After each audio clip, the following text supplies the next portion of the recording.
Water is an important resource for humans. It's the cause of civilizations to exist and also to not exist.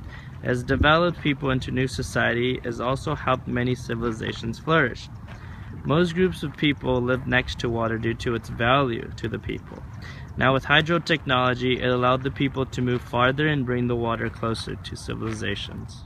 One of the earliest prehistoric hydrotechnological sites is in modern-day Palestine, Jericho, once known as Tel Sultan in 8500 to 5000 BC.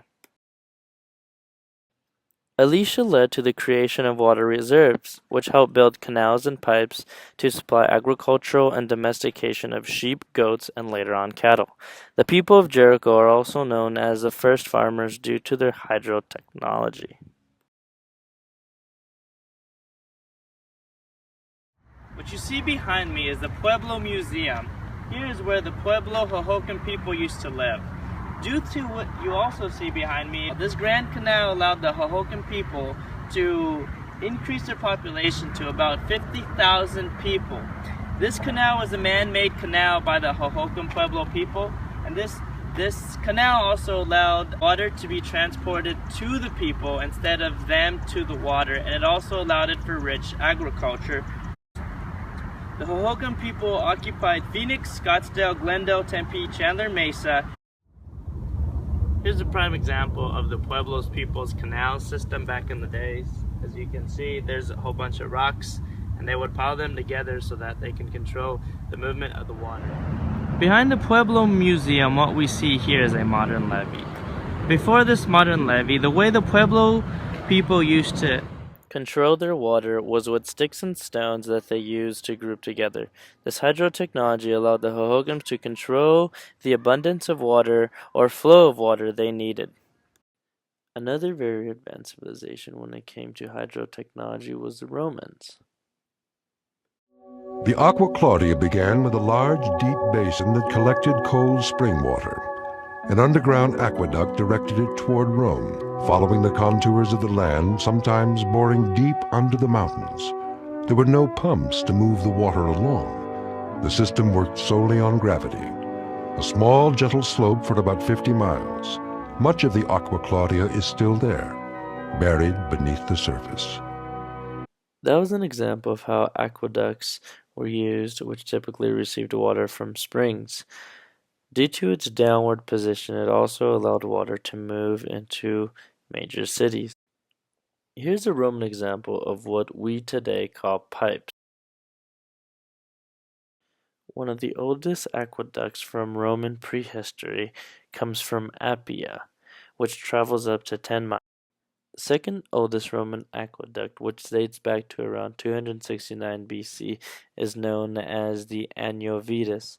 The Anio Vetus also receives water from the Tiber River. One of the latest prehistoric aqueducts is known as the Segovia, which is located in Iberia, Spain. It was created when the Romans controlled Spain in 1 AD. This aqueduct runs about 9.3 miles and consists of 3 parts. The first stage is a tank where it is captured, then the water moves through a canal where it is cleaned from trash and dirt. Then finally it is moved into the city. This is also the largest aqueduct, which reaches 935 feet high and consists of 167 arches and over 20,000 granite blocks. Another famous Roman hydrotechnology created was the public bath, which was created in 2500 BC.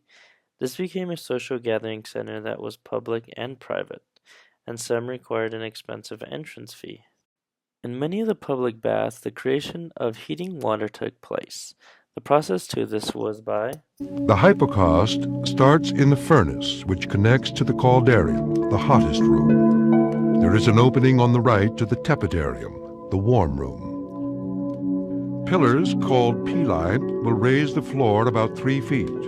On top of the pili, large floor tiles called bipedales will be installed. A layer of concrete goes on top, and then another layer of marble. For the system to work, the hot gases are drawn from the furnace through the rooms, where they rise and spread out, heating the floor as they go. There are 4 flues, or chimneys, to draw the hot gases toward them, promoting the circulation of the heat and providing a way out for the smoke.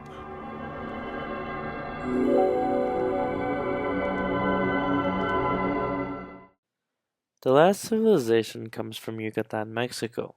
The people that inhabited this place were the Mayans. The Mayans found many large holes around Yucatan that were filled with water. They called these the cenotes, which they later learned to build. These allowed the Mayans to create canals and other water capturing devices and store it in these cenotes.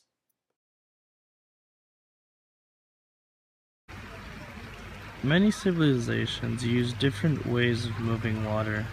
One in particular was the Mayans. The Mayans were the first to be able to plaster rocks together to be able to move water across.